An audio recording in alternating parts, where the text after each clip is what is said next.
இது போல சம்பவங்கள்லாம் நடக்குது.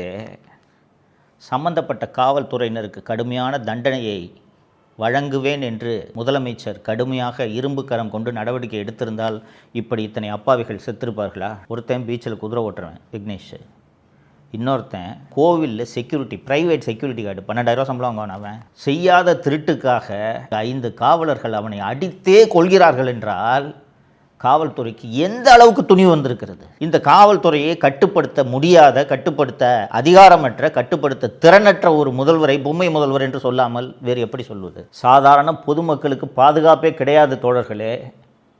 இன்னும் வரக்கூடிய நாட்களில் நான் தொடர்ந்து பேசுவேன். திமுகவை எதிர்த்து பேசினாலே பொய் வழக்கில் காவல்துறை கைது செய்கிறது. காவல்துறையை கிட்டத்தட்ட திமுகவின் கூலிப்படையாகவே தமிழக முதல்வர் மாற்றிவிட்டார்.